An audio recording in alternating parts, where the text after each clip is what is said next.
Hello friends, आप लोग सब कैसे हैं। आप सभी का स्वागत है दीप्ति जायसवाल ब्लॉग में।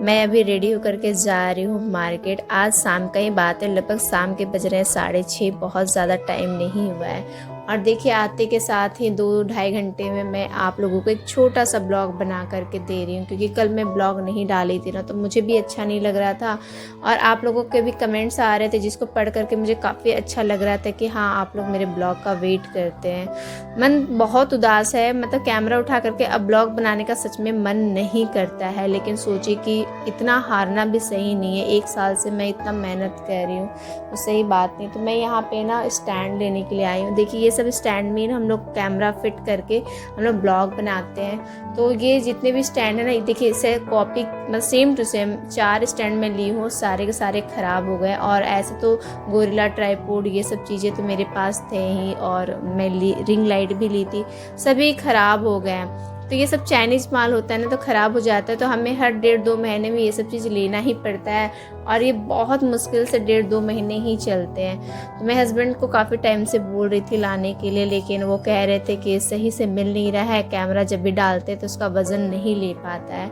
मतलब ये दिखने में तो ठीक लगता है, लेकिन जैसे ही मोबाइल सेट करते हैं ना, ये तुरंत नीचे की ओर झुक जाता है, वो सीधा रहता है नहीं, कैमरा का वज़न नहीं ले पाता है। तो बहुत कुछ इसमें चेक करना पड़ता है तब जाके लेते हैं। तो भैया ने इसका रेट बताया था 250 रुपया। किसी तरह मैं मोल भाव करके 100 रुपये में ये ली हूँ। चाइनीज़ माल है तो रेट बहुत बताते हैं, लेकिन हस्बैंड मुझे सिखा दिए बार्गेनिंग करना। वापस मैं ऑटो से अपनी बेटी के साथ वापस आ रही हूँ, मतलब डीमार्ट जा रही हूँ, क्योंकि मुझे अब लेना है ड्राई फ्रूट्स। क्योंकि अब मैं सोची हूँ कि गर्मी के कारण ना मैं ड्राई फ्रूट्स वगैरह खाना बंद कर दी थी और बहुत सारे हेल्दी खाना खाती थी ना, सब मेरा लगभग बंद ही हो गया था। लेकिन अब मैं सोची हूँ कि अब मैं अपना हेल्थ में भी ध्यान दूँगी, बॉडी को डिटॉक्स भी कराना है, खाने पीने में भी ध्यान रखना है। तो इसलिए मैं यहाँ पे सिर्फ़ और सिर्फ हेल्दी चीज़ें ही लेने के लिए आई हूँ। तो आप भी ब्लॉग में देख लीजिए कि मैं क्या लेने के लिए आई हूँ अपने हेल्थ रिलेटेड, क्योंकि आप लोग जानते हैं कि पहले मैं अपने हेल्थ को लेकर के बहुत ज़्यादा सीरियस थी और इधर बीच में 2 महीने से मैं बहुत ज़्यादा लापरवाही बरतने लगी। लेकिन नहीं, 2 महीने हो गए लापरवाही बरतते हुए, लेकिन अब और नहीं करना है। अब अपने शरीर पे ध्यान देना है। योगा वगैरह का टाइमिंग भी बढ़ा देना, भी काफ़ी कम कर रही थी ना, लेकिन अब ज़्यादा से ज़्यादा योगा करने की कोशिश करूँगी। और आप लोग भी मेरे ब्लॉग में ये सब देखेंगे और जितने भी नॉलेज मेरे पास है ना हेल्थ रिलेटेड, जिससे आप अपने बीमारी से लड़ सकते हैं, जैसे कि मैं लड़ी हूँ इन 1.5 साल में, वैसे ही आप भी अगर आपको कोई प्रॉब्लम है या आपकी फैमिली में प्रॉब्लम है या आपके किसी फ्रेंड को प्रॉब्लम है हेल्थ रिलेटेड,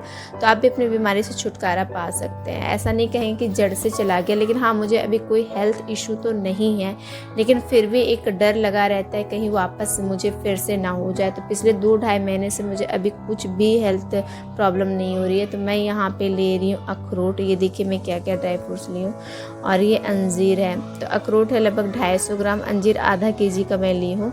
ये सब मेरा मुश्किल से हार्डली 8 से 10 दिन ही चलता है। ये खजूर है, तो ये मुझे ड्राई खजूर काफ़ी पसंद है, ये मैं आधा केजी ली हूँ। और यहाँ पे मैं किशमिश 100 ग्राम ले रही हूँ। तो ये सब समझिए तो मुश्किल से 8 से 10 दिन ही चलेंगे, लेकिन ज़्यादा मैं नहीं लेती हूँ क्योंकि ये ख़राब होने का भी डर रहता है। तो डीमार्ट बगल में है, तो हमेशा जब मैं पहले रेगुलर लेती थी, डेली खाती थी, तो 2 महीने से तो मेरा छूट गया, लेकिन जब भी मैं रेगुलर खाती थी और अब मैं रेगुलर ही खाऊंगी, तो हर 8-10 दिन में मैं यहाँ डीमार्ट आ जाया करूँगी और जो भी ड्राई फ्रूट्स मुझे लेने होंगे मैं ले लूँगी। बस मैं ड्राई फ्रूट्स ही लेने के लिए आई हूँ। और मुझे ना हमेशा मन में ये लगा हुआ था उस समय कि मेरे पास कार्ड नहीं है। जब मैं घर से निकल गई थी ना, तब मुझे रियलाइज़ हुआ कि मैं कार्ड लेकर के नहीं आई। मैं सामान तो ले रही हूँ, पता नहीं यहाँ पे जीपे लेंगे या नहीं लेंगे, थोड़ा सा डाउट है, क्योंकि आज तक हम लोग डीमार्ट में कभी जीपे नहीं किए। तो वे डर डर के जा रहे थे कि पास में कैश भी मैं ज़्यादा नहीं ली थी, कैश घर में नहीं था, तो कैश में ज़्यादा लेकर प्रॉब्लम हो गया। मैं आई थी ड्राई फ्रूट्स लेने के लिए, लेकिन हुआ क्या ना, कार्ड में बाई मिस्टेक घर पे भूल गई और इनके पास जीपे था नहीं। तो मैं सोची थी जीपे तो आजकल सबके पास होता है ना, पर ये बोले नहीं, जीपे नहीं रखते हैं। पता नहीं क्या रीज़न है, मुझे नहीं पता।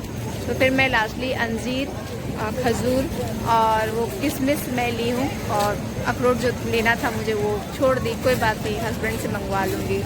कार्ड में मतलब जब से ये जीपे हो गया ना, कार्ड रखने की ना आदत ही चली गई है, वरना हर समय कार्ड होती थी। थैंक गॉड कि कुछ कैश अपने पास हमेशा होते हैं, तो कैश दी और सिर्फ 100 रुपये कैश कम था, इस वजह से अखरोट मुझे छोड़ना पड़ा।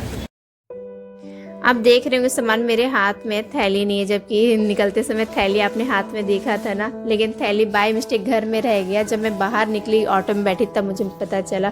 थोड़ी सी भूलने की आदत है। और लाडो को चाहिए था आइसक्रीम, वो बाहर निकलेगी तो आइसक्रीम तो लेगी, वो भी इतनी गर्मी में, तो आइसक्रीम उसको खाने में कितना भी मना करो सुनेगी नहीं। तो मैं घर पहुँच गई हूँ और शाम के बज गए अभी 7:30 और मुझे अभी खाना भी बनाना है और इसी ब्लॉग को एडिट करके आप लोगों तक पहुँचाना है। तो आई थिंक आज लेट हो जाएगा, लगभग 9 बज ही जाएगा ब्लॉग आप तक पहुँचते पहुँचते। लेकिन कल मैं ब्लॉग नहीं डाली थी ना, तो मुझे काफ़ी बुरा फील हो रहा था, क्योंकि अब आदत हो गया ना डेली ब्लॉग डालने का, तो कुछ अधूरा अधूरा सा लग रहा था। आप लोगों से जब तक बातें ना करती हूँ ना, तो मेरा दिन नहीं अच्छे से बीतता है। सबसे पहले तो मैं आप सभी से माफ़ी चाहूँगी कि कल मैं ब्लॉग नहीं डाली, जबकि मैं हमेशा, चाहे वो 2 मिनट का ही सही हो, 5 मिनट का सही हो, मैं ब्लॉग हमेशा डालती हूँ। और ये बात मुझे कौन याद दिलाए मालूम है? आप लोग में से ही कोई एक। कल मैं ब्लॉग नहीं डाली थी ना, मैं रीज़न बता दी थी कि मैं गिरते हुए व्यूज़ के कारण ही मैं ब्लॉग नहीं डाल रही हूँ। मैं थोड़ा सा मतलब समझिए ना डीमोटिवेट हो गई हूँ, बहुत ज़्यादा हो गई हूँ, क्योंकि लगातार 3 हफ्ते से व्यूज़ डे बाय डे गिरते जा रहे, स्थिर हो ही नहीं रहे। मतलब ऐसा नहीं कि कहीं गिर, ठीक है व्यूज़ गिरे, कहीं पे जाकर तो रुके, लेकिन नहीं, वो डे बाय डे गिरते जा रहे। पता नहीं क्यों ऐसा हो रहा है, जबकि अच्छे खासे व्यूज़ आते थे। तो मैं बहुत ज़्यादा डीमोटिवेट हो रही कि मैं तो वहीं पहुँच गई हूँ ना, जब मैं स्टार्ट में चैनल स्टार्ट की थी, वहीं पे मैं स्टार्टिंग में पहुँच गई थी। ये मेरा जो भी है 9-10 महीने का जो मेहनत है वो मेरा बेकार जा रहा है, ऐसा मुझे फील हो रहा है। लेकिन जब आपके कमेंट्स वगैरह आए ना कल, तो मुझे पढ़ के काफ़ी अच्छा लगा और बहुत ज़्यादा हिम्मत भी मिली। मुझे हिम्मत आप लोगों से ही मिलती है, क्योंकि मैं ब्लॉग बनाती तो वो ब्लॉग आप लोग ही देखते हैं। तो जो भी कमेंट्स रहते हैं ना, उससे अच्छा फील होना या बुरा फील होना सब कुछ आपके ऊपर ही डिपेंड होता है। तो कल का कमेंट पढ़ी तो थोड़ा सा अच्छा लगा, इसीलिए मैं आज कोशिश की हूँ छोटा सा ब्लॉग बनाने का और थोड़ा सा लाइटिंग का काम करना है, क्योंकि मैं जैसा ब्लॉग बनाने की सोच रही हूँ अब थोड़ा सा अच्छे से ध्यान देना चाह रही हूँ। तो उसके लिए मुझे लाइटिंग का काम करना है, क्योंकि जब भी मैं बैक कैमरा करती हूँ ना, तो काफ़ी अंधेरा आता है, वीडियो क्वालिटी बहुत ख़राब हो जाता है। कुकर चढ़ा हुआ है, खाना भी बना रही है, ब्लॉगिंग भी कर रही हूँ, जबकि अभी ना कितने बज रहे आपको टाइम दिखा दे, देखिए 8:30 बज रहे। तो ये ब्लॉग आपको जाएगा 9 बजे तक। तो मेरा आज एक्चुअली मेरा ब्लॉग डालने का बिल्कुल मन नहीं था, लेकिन मैं सोची नहीं, एक दिन में नहीं डाली, लेकिन हिम्मत नहीं हारना है। बस आप लोग हो ना मेरे साथ, चाहे जितने भी हो, 400-500 जितने भी लोग हैं, लेकिन आप लोग मेरे साथ हैं, तो फिर मैं हिम्मत नहीं हारूंगी। चलिए स्टार्टिंग से ही मैं फिर से फाइट करती हूँ, फिर से मैं चैनल, मैं सोचूंगी ना कि मैं अभी अभी चैनल खोली हूँ, यही सोच करके मैं फिर से काम करना स्टार्ट कर रही हूँ। लाइटिंग का काम करवाना है थोड़ा सा। सैटरडे को मैं बोलूँगी हस्बैंड को, सैटरडे नहीं हो पाएगा तो मैं संडे कराऊंगी, क्योंकि सैटरडे को हस्बैंड को मैं भेज रही हूँ, सोच रही मैं उनको कपड़े खरीदने के लिए भेजूँ। वो जल्दी अपने लिए शॉपिंग नहीं करते ना, तो उनको बहुत ज़्यादा फोर्स करना पड़ता है कि आप कपड़े खरीदिए। ऑफिस में जाते हैं ना, थोड़ा सा अच्छे अच्छे कपड़े पहनने चाहिए, तो वो जल्दी जाते नहीं है, बस हमें ही कहते रहते तुम लोग कपड़े खरीदो। तो मैं सोच रही हूँ कि सैटरडे को उनको कपड़े खरीदने के लिए भेजूँ और संडे को मैं लाइटिंग का काम कराऊंगी। जैसे कि यहाँ पे 2 लाइट है, देखिए इधर एक लाइट जल रहा है और उधर एक लाइट जल रहा है ना, 2 लाइट है। फिर भी ये बैक कैमरा करती हूँ ना, तो ये अंधेरा लगता है। तो मैं सोच रही हूँ कि मैं बीच में या कहीं पे भी एक बड़ा सा ट्यूबलाइट लगा दूँ, और किचन में भी एक ट्यूबलाइट लगाने का सोच रही हूँ, फ्रिज की तरफ, क्योंकि उधर से भी बहुत अंधेरा आता है। और हॉल में तो 4 एक्स्ट्रा लाइट लगाऊंगी, हाँ 2 लाइट है, लेकिन 4 एक्स्ट्रा वहाँ पे भी लाइट लगाने का सोच रही हूँ। तो काफ़ी खर्च भी आएगा, लेकिन वीडियो क्वालिटी अच्छा होना चाहिए, कहीं से भी अंधेरा नहीं होना चाहिए। और ये जो पासेस है ना, यहाँ गली में थोड़ा अंधेरा लगता है, तो यहाँ पे भी अच्छी क्वालिटी का ट्यूबलाइट लगा दूंगी। मैं जितना कर सकती हूँ वीडियो क्वालिटी के लिए, मैं उतना करती हूँ। आज के ब्लॉग में बस इतना ही, छोटा सा ब्लॉग में बनाई, वो भी लास्ट मोमेंट में डिसाइड करके। तो आपको कैसा लगा कमेंट में ज़रूर बताइएगा, और चैनल पे नए हैं तो सब्सक्राइब कीजिएगा, क्योंकि आप लोग से ही मुझे हिम्मत मिलती है। लाइक प्लीज़ करना मत भूलिएगा, लाइक कर देंगे ना तो उससे और अच्छा लगेगा। Bye bye. लेकिन मैं ना नेक्स्ट टाइम से अच्छा ब्लॉग बनाने की कोशिश करूँगी, बस लाइटिंग का काम हो जाना चाहिए उसके बाद।